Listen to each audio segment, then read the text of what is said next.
Blake says, I've watched the last 10 or so Hump Day Hangouts and understand you have to repeat yourself a lot. Do you remember the first time you did an in-depth analysis and tutorial basically on how to do this Wikipedia entity and topic research? Then what would be the next step? Yeah, I mean, I in the mastermind, yes, I have specifically lessons that I can point to from that. In our YouTube channel, we just have so many iterations of me showing examples of this that I have no idea when the first time was. But what are the next steps? Well, the next steps are to start testing, right? Once you've identified the categories are easy to identify, right? It's Google Business categories. Topics requires a little bit of manual work. Once you've collected all your appropriate topics, then you start testing. Start testing with how to structure the pages and how to structure overall websites. Remember, guys, I talk about this all the time, but page structure, site structure, and internal linking, right? Page structure is first because that's what Google ranks for search queries is pages, not websites. But a website's strength and authority, its structure, the internal linking, its relevance, all of that has a significant influence on a page's ability to rank or how a page performs in search now. Because of the helpful content update, it's more important than ever to make sure that the rest of the site is done well and relevant. So site structure and internal linking, which is 2 and 3, but I actually put those two data points parallel as item number 2. In other words, it's page structure, then site structure and internal linking are both on number 2, if that makes sense. And typically from the page structure, I can, in internal linking, once I identify what my page structure is going to be, it's from how I know I'm going to link that page to the other pages on the site that determine how I'm going to structure the site, right? So that's the overall architecture of the site. Hopefully that's clear. And so when I talk about topic and category optimization, categories are easy. You get those from Google Business categories.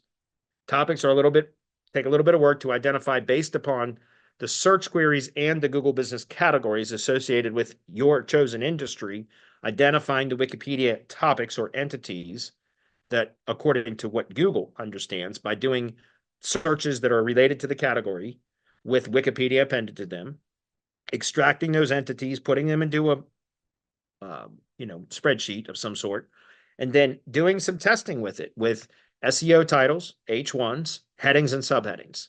That's all you need to do with the pages, just test with, guys. You do not need to put a shit ton of content on those pages. I can't stress that enough.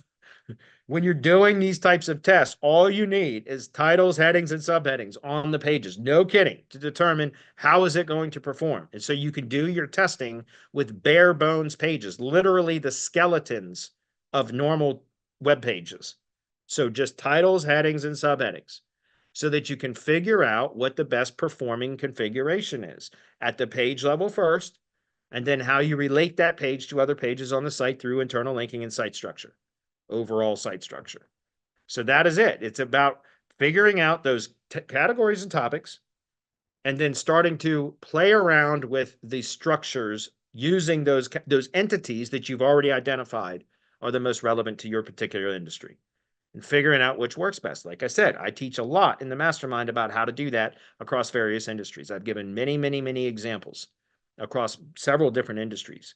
And so that's the framework that you can then apply to whatever industry that you're in.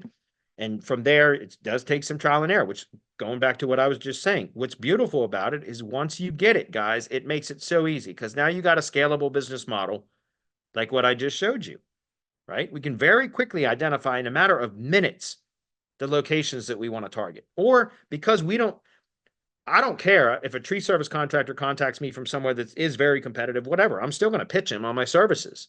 So if a tree contractor reaches out to us or replies to our cold outreach and says, yeah, they're interested in hearing about what we have to offer, then that also goes into the queue of like, okay, we're just going to build a site in their area. Why? Because again, it's not hard. All we got to do is figure out what is the city that they're calling from, and then do the same kind of, we don't even have to do the competition research for there. If I know it's a really competitive area, I just won't bother though. But if and building just a straight up lead gen asset. But if it is, typical competition level or whatever, then we just build sites in those areas, especially when we got somebody that's seriously interested in what we have to offer. If that makes sense, because it's likely that we're going to end up working with them anyway. So why not have an additional asset in their area? That's my point. So, all right, moving on.